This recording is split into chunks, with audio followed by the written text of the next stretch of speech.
ಎಲ್ಲರಿಗೂ ನಮಸ್ಕಾರ. ನನ್ನ ಕಥೆಯ ಬಗ್ಗೆ ನಾನು ಚರ್ಚೆ ಮಾಡಬೇಕಾದರೆ ಅದು ಒಬ್ಬ ಸಾಮಾನ್ಯ ವ್ಯಕ್ತಿಯ ಒಂದು ಕತೆ. ಆ ಕಥೆಯಲ್ಲಿ ಏನು ವಿಶೇಷ ಅಂಶಗಳು ಅಷ್ಟೊಂದು ಇಲ್ಲ. ಸಾಮಾನ್ಯರ ಜೀವನದಲ್ಲಿ ಯಾವ ರೀತಿಯಲ್ಲಿ ಬದಲಾವಣೆ ಆಗ್ತದೆ, ಯಾವ ರೀತಿಯಲ್ಲಿ ಒಂದು ವರ್ಷದ ನಂತರ ಇನ್ನೊಂದು ವರ್ಷದಲ್ಲಿ ಬೆಳವಣಿಗೆಗಳಾಗ್ತದೆ, ಅದೇ ರೀತಿ ನನ್ನ ಜೀವನದಲ್ಲಿ ಸಹ ಅದಾಗಿದೆ. ಈಗ ನಾನು 65 ವರ್ಷ ದಾಟಿದ್ದೇನೆ.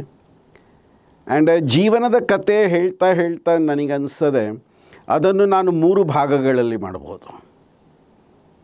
ನನ್ನ ಪ್ರಾರಂಭದ ವರ್ಷಗಳು, ಓದುವ ವರ್ಷಗಳು, ಆ ನಂತರ ಕೆಲಸಕ್ಕೆ ಸೇರೋದು, ಉದ್ಯೋಗಕ್ಕೆ ಸೇರೋದು, ಆ ವರ್ಷಗಳು, ಆ್ಯಂಡ್ ಆನಂತರ ಕೊನೆ 20 ವರ್ಷಗಳು ಈಗವರೆಗೆ ಇಲ್ಲಿ ನಾನು ಕೆಲವು ಲೀಡರ್ಶಿಪ್ ಪೊಸಿಷನ್ಸನ್ನು ಎಸ್ಯೂಮ್ ಮಾಡುವ ಒಂದು ಅವಕಾಶ ನನಗೆ ಸಿಕ್ಕಿತ್ತು.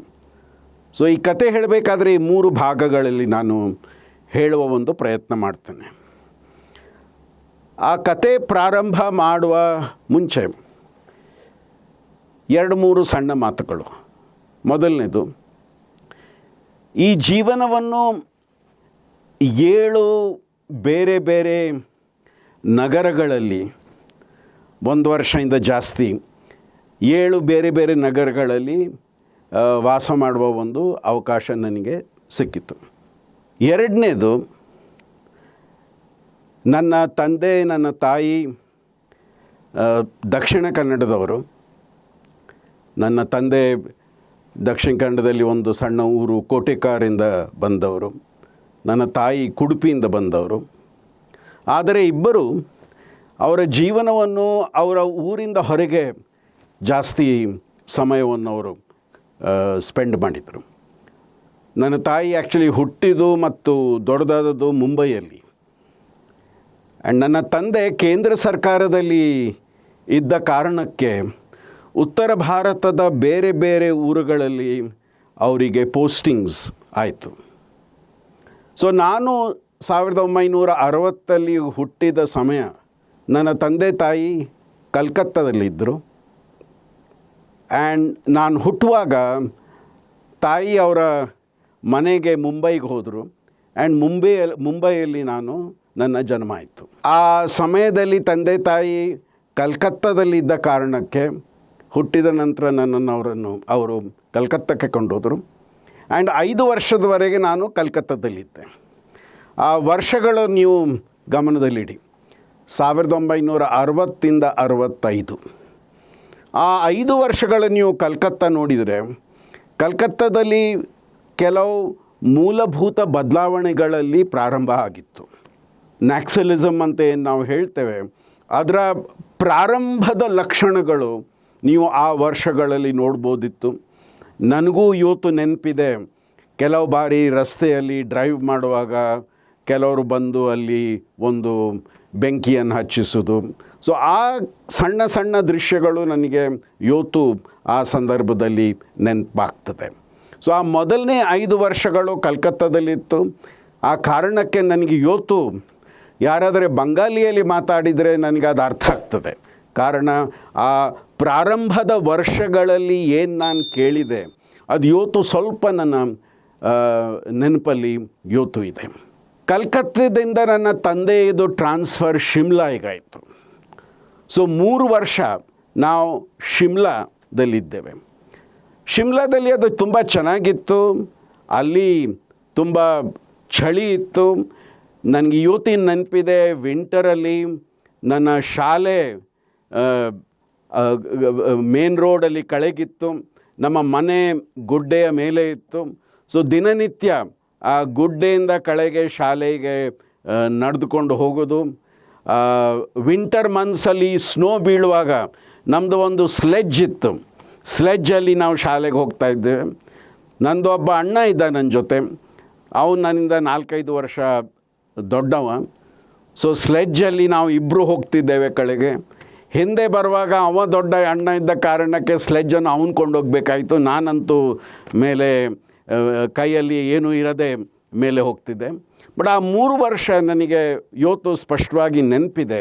ಶಿಮ್ಲಾದಲ್ಲಿ ನಾವು ಕಳೆದ ಸಮಯ, ಅಲ್ಲಿದು ಒಂದು ಶಾಂತ ವಾತಾವರಣ, ಅಲ್ಲಿದು ಒಂದು ಆ ಜಾಗದ ಒಂದು ಸಂಸ್ಕೃತಿ ನನಗೆ ಇವತ್ತು ಅದು ನೆನಪಲ್ಲಿರ್ತದೆ. ಆನಂತರ ನಾವು ದೆಹಲಿ ನಗರಕ್ಕೆ ಬಂದೇವೆ. 1968ಇಂದ 1972 4 ವರ್ಷ ನಾವು ದೆಹಲಿಯಲ್ಲಿದ್ದೇವೆ. ಆ ದೆಹಲಿಯಲ್ಲಿದ್ದ 4 ವರ್ಷ ತುಂಬ ಇಂಪಾರ್ಟೆಂಟ್ ನಾನು ಅನ್ನಿಸ್ತಾನೆ. ಕಾರಣ ಒಂದೇ, ಈ 8 ವರ್ಷದಿಂದ 12 ವರ್ಷದ ವಯಸ್ಸು, ನೀವು ಯಾವಾಗ ಶಾಲೆ ಮಿಡಲ್ ಸ್ಕೂಲಲ್ಲಿ ಇರ್ತೀರ, ಅದು ತುಂಬ ಪ್ರಭಾವಶಾಲಿ ವರ್ಷಗಳು. ದೆಹಲಿದು ಒಂದು ತುಂಬ ಪ್ರಮುಖ ಶಾಲೆ ಆ ಸಮಯಗಳಲ್ಲಿ, ಮತ್ತು ಇವತ್ತು ಅದು ತುಂಬ ಪ್ರಮುಖ ಶಾಲೆ. ಸೇಂಟ್ ಕೊಲಂಬಸ್ ಸ್ಕೂಲಲ್ಲಿ ನಾನು 4 ವರ್ಷಗಳು ನನ್ನ ವಿದ್ಯಾಭ್ಯಾಸವನ್ನು ನಾನು ಮುಂದುವರಿಸಿದೆ. ಆ್ಯಂಡ್ 1972 ಏನಾಯಿತು, ನನ್ನ ತಂದೆಯವರಿಗೆ ಒಂದು ವಿದೇಶದಲ್ಲಿ ಯುನೈಟೆಡ್ ನೇಷನ್ಸಲ್ಲಿ ಕೆಲಸ ಸಿಕ್ಕಿತ್ತು. ಆ್ಯಂಡ್ ಆ ಕಾರಣಕ್ಕೆ ತಂದೆ ತಾಯಿ ಮತ್ತು ನಾನು 1972 ಕಾಬೂಲಿಗೆ ನಾವು ಹೊರಟೇವೆ. ಆ್ಯಂಡ್ 5 ವರ್ಷ ಕಾಲ ನಾನು ಕಾಬೂಲಲ್ಲಿದ್ದೆ, 1972ಇಂದ 1977ವರೆಗೆ.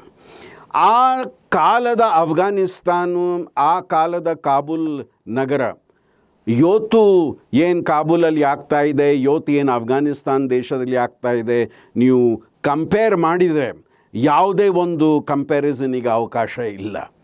ಆ ಸಮಯದಲ್ಲಿ ನನಗೆ ನೆನಪಿದೆ, ತುಂಬ ಪೀಸ್ಫುಲ್ ಜಾಗ, ತುಂಬ ಮಾಡರ್ನೈಸ್ಡ್ ಜಾಗ. ಮಾಡರ್ನೈಸ್ಡ್ ನಾನು ಪಾಶ್ಚಿಮಾತ್ಯ ದೃಷ್ಟಿಕೋನದಿಂದ ಹೇಳ್ತಾ ಇದ್ದೇನೆ. ಒಂದು ಮಾಡರ್ನೈಸ್ಡ್ ಸಿಟಿ ಇತ್ತು, ಒಂದು ಮಾಡರ್ನೈಸ್ಡ್ ಕಲ್ಚರ್ ಇತ್ತು ಅಲ್ಲಿ. ಆ್ಯಂಡ್ ಆ 4 ವರ್ಷಗಳು ನನಗೆ ಇವತ್ತು ತುಂಬ ಕ್ಲಿಯರಾಗಿ ನೆನಪಿದೆ. ಇನ್ನೊಂದು ಮಾತು ನಾನು ಹೇಳಲಿಕ್ಕೆ ಇಚ್ಛೆಪಡ್ತೇನೆ. ಆ 4 ವರ್ಷಗಳು ಭಾರತದಿಂದ 300ರಿಂದ 400 ಕುಟುಂಬಗಳು ಆವಾಗ ಅಫ್ಘಾನಿಸ್ತಾನಲ್ಲಿ ಕಾಬೂಲಲ್ಲಿ ಇದ್ದರು. ಇಂಡಿಯಾ ಮತ್ತು ಅಫ್ಘಾನಿಸ್ತಾನ್ ಮಧ್ಯೆ ಏನು ಒಂದು ಕೊಲ್ಯಾಬರೇಷನ್ ಇತ್ತು. ಆ ಕೊಲ್ಯಾಬರೇಷನಲ್ಲಿ 300-400 ಫ್ಯಾಮಿಲೀಸ್ ಅಲ್ಲಿ ಕಾಬೂಲಲ್ಲಿ, ಭಾರತದ ಫ್ಯಾಮಿಲೀಸ್ ಅಲ್ಲಿ ವಾಸ ಮಾಡ್ತಾಯಿದ್ರು. ಆ ಕಾರಣಕ್ಕೆ ಭಾರತದ ಎಂಬೆಸಿ ಏನಿತ್ತು ಕಾಬೂಲಲ್ಲಿ, ಒಂದು ಕೇಂದ್ರೀಯ ವಿದ್ಯಾಲಯ ಅಲ್ಲಿ ಕಾಬೂಲಲ್ಲಿ ಪ್ರಾರಂಭ ಮಾಡಿದರು. ಆ್ಯಂಡ್ ಆ ಕೇಂದ್ರೀಯ ವಿದ್ಯಾಲಯ, ಅಫ್ಘಾನಿಸ್ತಾನಲ್ಲಿ ಒಂದು ಕೇಂದ್ರೀಯ ವಿದ್ಯಾಲಯ ಏನಿತ್ತು, ಅದನ್ನು ನಾವು ಇಂಡಿಯಾ ಸ್ಕೂಲ್ ಅಂತ ಅಲ್ಲಿ ಕರಿತಾ ಇದ್ದೇವೆ. ಆ ಸ್ಕೂಲಲ್ಲಿ ನಾನು ಒಬ್ಬ ವಿದ್ಯಾರ್ಥಿಯಾಗಿದ್ದೆ. ಆ್ಯಂಡ್ ಅಲ್ಲಿ ತುಂಬ ಇಂಟ್ರೆಸ್ಟಿಂಗ್ ಇತ್ತು. ನಾನು ಸೇರಿದ್ದು ಅಲ್ಲಿ 8ನೇ ತರಗತಿಯಲ್ಲಿ. ಆ್ಯಂಡ್ 8ನೇ ತರಗತಿಯಲ್ಲಿ ಸೇರುವಾಗ ಆ ಶಾಲೆಯಲ್ಲಿ ಹೈಯೆಸ್ಟ್ ಕ್ಲಾಸ್ ಇದ್ದದ್ದು 9ನೇ ತರಗತಿ. ನಾನು 9ನೇಗೆ ಬರುವಾಗ ಹೈಯೆಸ್ಟ್ ಇದ್ದದ್ದು 10ನೇ ತರಗತಿ. ಸೊ ಫಾರ್ 4 ವರ್ಷಗಳು ನನ್ನ class second senior most batch ಆ ಶಾಲೆಯಲ್ಲಿ ಆಗಿತ್ತು. ಅದು ಆ 4 ವರ್ಷಗಳು ನನಗೆ ಒಂದು ತುಂಬ ನೆನಪಿದ ಒಂದು ಅನುಭವ.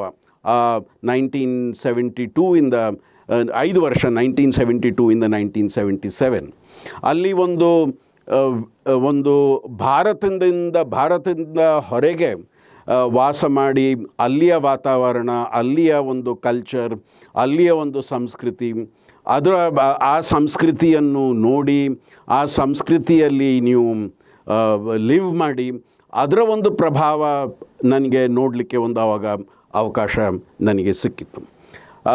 ನಾನು ಹೇಳಿದಾಗೆ ಆ ಶಾಲೆಯಲ್ಲಿ ಹೆಚ್ಚಿನ ಮಕ್ಕಳು ಆ ಕುಟುಂಬಗಳಿಂದ ಇದ್ದರೂ, ಭಾರತದಿಂದ ಬಂದ ಫ್ಯಾಮಿಲೀಸ್ನ ಮಕ್ಕಳು ಆ ಶಾಲೆಯಲ್ಲಿ ಓದ್ತಾಯಿದ್ರು. ನಮ್ಮ ಶಾಲೆಯಲ್ಲಿ ಕೆಲವು ಅಫ್ಘಾನ್ ಮಕ್ಕಳು ಸಹ ಓದ್ತಾಯಿದ್ರು. ಈ ಸಂದರ್ಭದಲ್ಲಿ ನನಗೆ ನೆನಪಿದೆ, ಆ ಸಮಯದಲ್ಲಿ ಕಾಬೂಲಲ್ಲಿ ಹಿಂದೂಗಳ ಒಂದು ಸಂಖ್ಯೆ ಆ ನಗರದಲ್ಲಿ ಸುಮಾರಿತ್ತು.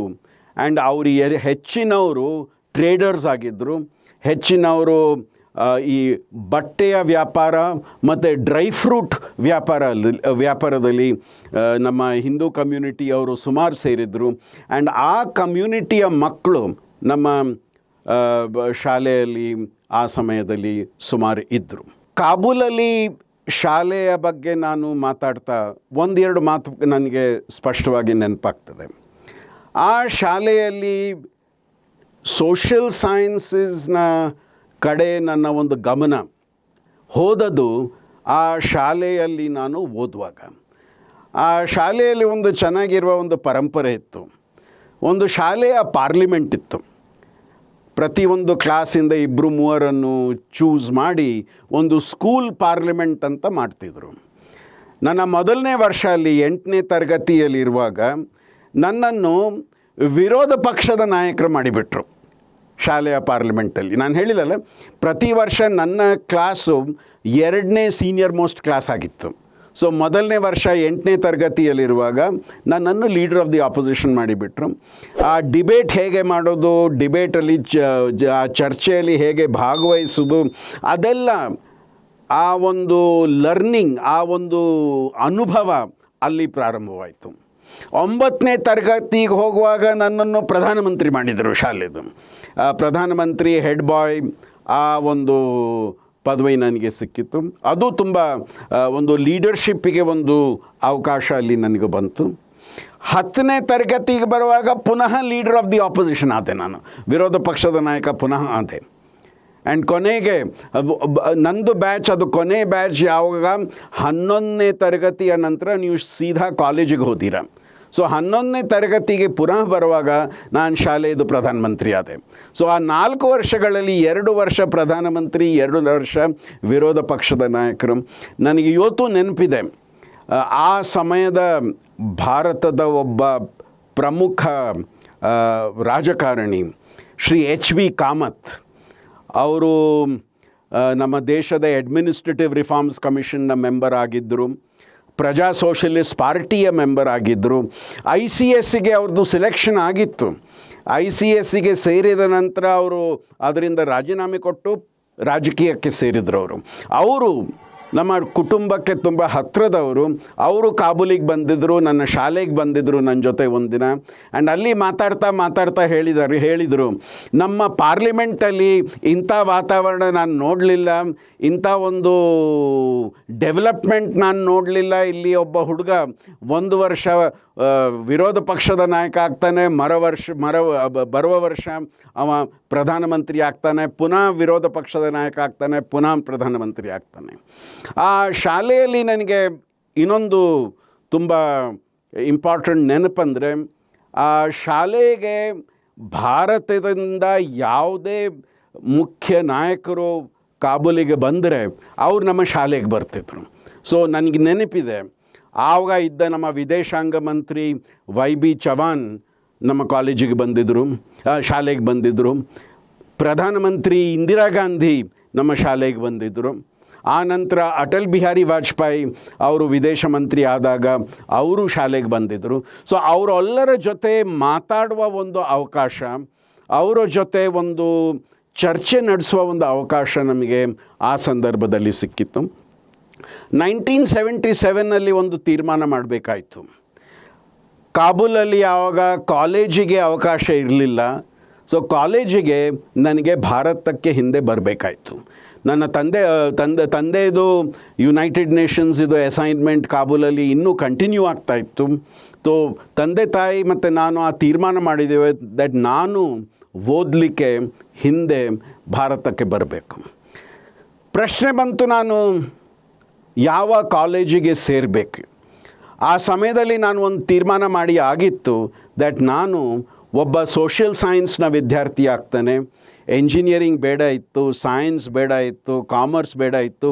ಈ ತೀರ್ಮಾನ ನಾನು 9ನೇ ತರಗತಿಯಲ್ಲಿ ಮಾಡಿದೆ ದಟ್ ನಾನು ಈ ಸೋಷಿಯಲ್ ಸೈನ್ಸ್ ಅಂತ ತಗೊಳ್ತಾನೆ, ನಾನು ಸೈನ್ಸ್ ಅಂತ ತಗೊಳ್ಳಿಕ್ಕಿಲ್ಲ, ಎಂಜಿನಿಯರಿಂಗ್ ತಗೊಳ್ಳಿಕ್ಕಿಲ್ಲ ಅಂತ ನಾನು ಆ ತೀರ್ಮಾನ ಮಾಡಿದೆ. ತಂದೆ ಆ ತೀರ್ಮಾನವನ್ನು ಸಂಪೂರ್ಣವಾಗಿ ಒಪ್ಪಿದರು. ತಾಯಿ ಮನಸ್ಸಲ್ಲಿ ಸ್ವಲ್ಪ ಡೌಟ್ ಇತ್ತು. ಸಮಾಜದಲ್ಲಿ ಜನರು ಹೇಳ್ಬೋದು ದಟ್ ನಿಮ್ಮ ಮಗ ಚೆನ್ನಾಗಿ ಓದ್ತಾ ಇಲ್ಲ, ಆ ಕಾರಣಕ್ಕೆ ಅವ ಸೋಷಿಯಲ್ ಸೈನ್ಸಸ್ ತಗೊಂಡ. ಸೊ ನಾನು ತಾಯಿ ಹತ್ರ ಹೇಳಿದೆ, ನಿಮಗೆ ಗೊತ್ತಿದೆ ನಾನು ಯಾಕೆ ತಗೊಳ್ತಾ ಇದ್ದೇನೆ, ನನಗೆ ಅದರಲ್ಲಿ ಇಂಟ್ರೆಸ್ಟ್ ಇದೆ, ಆ ಕಾರಣಕ್ಕೆ ನಾನು ಆ ಕ್ಷೇತ್ರಕ್ಕೆ ಹೋಗ್ತಾ ಇದ್ದೇನೆ. ತಾಯಿ ಹೇಳಿದರು, ಆ ಮಾತು ನಾನು ಒಪ್ತಾನೆ, ಆದರೆ ಸಮಾಜಕ್ಕೆ ಏನು ಹೇಳೋದು? ನಾನು ಹೇಳಿದೆ, ಸಮಾಜಕ್ಕೆ ಯಾಕೆ ನೀವು ಉತ್ತರ ಕೊಡಬೇಕಾಗ್ತದೆ? ನೀವು ಅದನ್ನು ಒಪ್ಪಿದ್ದೀರಾ, ತಂದೆ ಅದನ್ನು ಒಪ್ಪಿದ್ದೀರಾ, ಅದು ನನ್ನ ಸ್ವಂತ ಇಚ್ಛೆ, ಅದು ನಾನು ಆ ಮಾರ್ಗದಲ್ಲಿ ಹೋಗ್ತೇನೆ. ತಾಯಿಗೆ ದೇವರಲ್ಲಿ ತುಂಬ ನಂಬಿಕೆ ಇತ್ತು. ತಾಯಿ ಹೇಳಿದರು, ದೇವರ ಮುಂದೆ 2 ಚೀಟಿಯನ್ನು ಇಡುವ, ಯಾವ ಚೀಟಿ ಬೀಳ್ತದೆ ಆ ಚೀಟಿಯಲ್ಲಿ ಏನು ಇರ್ತದೆ ಅದನ್ನು ನೀನು ಹೋಗಿ ಸೇರು. ಅದು ಸೈನ್ಸಾ ಸೋಷಲ್ ಸೈನ್ಸಾ ಆ ಚೀಟಿಯಲ್ಲಿ ಬರೆದಿರಲಿ. ನಾನು ಹೇಳಿದೆ, ಆಯಿತು. ಆ ಚೀಟಿ ನಾವು ಹಾಕಿದ್ದೇವೆ. ಅಲ್ಲಿ 1 ಗಂಟೆ ನಂತರ ಒಂದು ಚೀಟಿ ಬಿತ್ತು. ಆ ಚೀಟಿಯನ್ನು ತಾಯಿ ಓಪನ್ ಮಾಡಿದರು.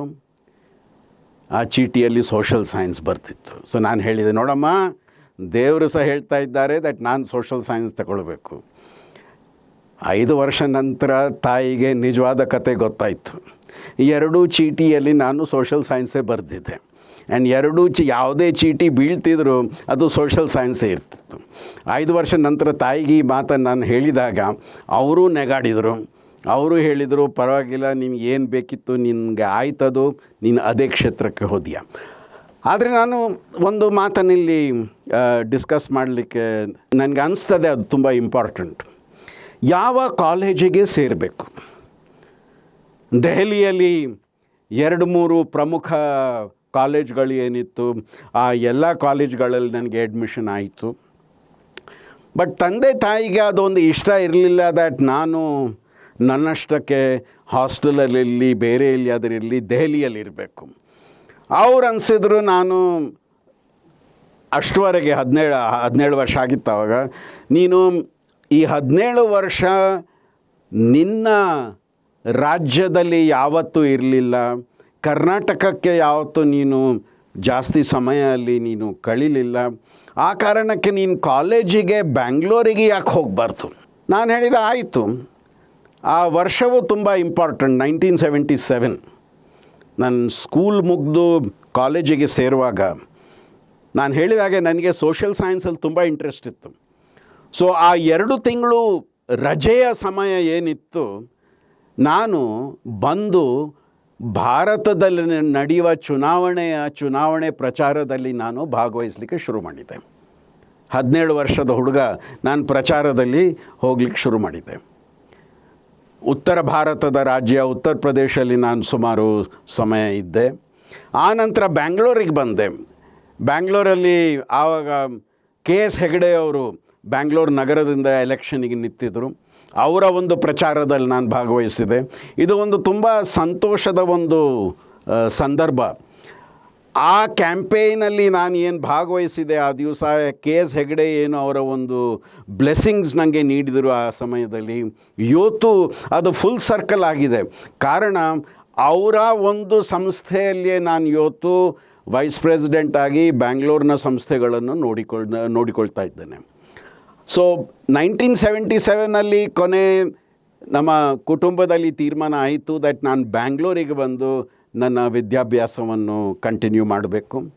ಆ್ಯಂಡ್ ಆ ಸಮಯದಲ್ಲಿ ಬ್ಯಾಂಗ್ಳೂರಲ್ಲಿ ಒಂದು ಪ್ರಮುಖ ಶಾಲೆ ಸತ್ಯಸಾಯಿ ಕಾಲೇಜ್ ಇತ್ತು. ತಂದೆ ತಾಯಿ ಮತ್ತು ನಾನು ಸತ್ಯಸಾಯಿ ಬಾಬಾ ಅವರ ಭಕ್ತರಾಗಿದ್ದರು. ಸೊ ಆ ಕಾಲೇಜಿಗೆ ನಾನು BAಗೆ ಸೇರಿದೆ. ಆ ನಂತರ ವಿಶ್ವವಿದ್ಯಾಲಯದಲ್ಲಿ MA ಮಾಡ್ತಾ ನಾನು ಅದೇ ಸತ್ಯಸಾಯಿ ಸಂಸ್ಥೆಗಳಲ್ಲಿಯೇ ವಾಸ ಮಾಡ್ತಾ ನನ್ನ MAಯನ್ನು ಕಂಪ್ಲೀಟ್ ಮಾಡಿದೆ.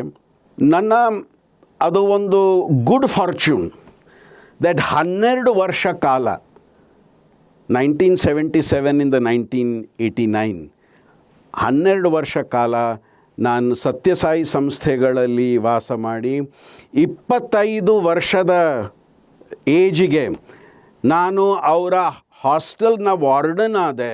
ಮತ್ತು ಬ್ಯಾಂಗ್ಳೂರಲ್ಲಿ ಇರುವ ವೈಟ್ಫೀಲ್ಡಲ್ಲಿ ಇರುವ ಅವರ ಒಂದು ಆಶ್ರಮದಲ್ಲಿ ಒಂದು ಅಡ್ಮಿನಿಸ್ಟ್ರೇಟಿವ್ ಇನ್ಚಾರ್ಜ್ ಸಹ ಆದೆ. ಇದೆಲ್ಲ ಅನುಭವ ನನಗೆ 25 ವರ್ಷದ ಒಂದು ಏಜಿಗೆ ಆಯಿತು. ಅದು ನನಗನ್ನಿಸ್ತದೆ ಜೀವನದಲ್ಲಿ ಒಂದು ತುಂಬ ಪ್ರಮುಖ ನನ್ನ ಅನುಭವ. ಸೊ ನನ್ನ ಮೊದಲನೇ 22 ವರ್ಷಗಳು ವಿದ್ಯಾಭ್ಯಾಸದ ವರ್ಷಗಳು ಅದು ಕಲ್ಕತ್ತಾದಲ್ಲಿ ಆಯಿತು, ಶಿಮ್ಲಾದಲ್ಲಿ ಆಯಿತು, ದೆಹಲಿಯಲ್ಲಿತ್ತು, ಕಾಬೂಲದಲ್ಲಿತ್ತು ಮತ್ತು ಬ್ಯಾಂಗ್ಳೂರಲ್ಲಿತ್ತು. 1982 ನಾನು ನನ್ನ ಮಾಸ್ಟರ್ಸನ್ನು ಕಂಪ್ಲೀಟ್ ಮಾಡುವಾಗ, ನನಗೆ ಆ ಸಂದರ್ಭದಲ್ಲಿ ಬ್ಯಾಂಗ್ಳೂರು ಯೂನಿವರ್ಸಿಟಿಯಲ್ಲಿ MA ಮಾಡಿದಾಗ ನನಗೆ ಪೊಲಿಟಿಕಲ್ ಸೈನ್ಸಲ್ಲಿ ಫಸ್ಟ್ ರ್ಯಾಂಕ್ ಬಂತು. ಆ್ಯಂಡ್ ಫಸ್ಟ್ ರ್ಯಾಂಕ್ ಬಂದ ಕಾರಣಕ್ಕೆ ನನ್ನ ವಿಭಾಗದ ಮುಖ್ಯಸ್ಥರು ಹೇಳಿದರು, ಮರದ ದಿವಸ ಬಂದು ನೀನು ವಿಭಾಗಕ್ಕೆ ಸೇರಿಬಿಡು, ನೀನು ಇಲ್ಲಿ ಪ್ರಾಧ್ಯಾಪಕ ಆಗಿಬಿಡು PG ಡಿಪಾರ್ಟ್ಮೆಂಟಲ್ಲಿ. So at the age of 22 ನಾನು ಒಬ್ಬ ಲೆಕ್ಚರರ್ ಆಗಿ ವಿಭಾಗದಲ್ಲಿ ಸೇರಿದೆ. ಇಲ್ಲಿ ನನ್ನ ಕತೆ ಇದು ಮೊದಲನೇ ಹಂತ ಮುಗೀತದೆ, ಎಜುಕೇಷನ್ ಪೀರಿಯಡ್. ಆ ನಂತರ 82 ನಂತರ ನಾನು ಏನು ಕೆಲಸಕ್ಕೆ ಸೇರಿದೆ, ಆ ಹಂತ ನನಗನ್ನಿಸ್ತದೆ ಜೀವನದ ಎರಡನೇ ಹಂತ.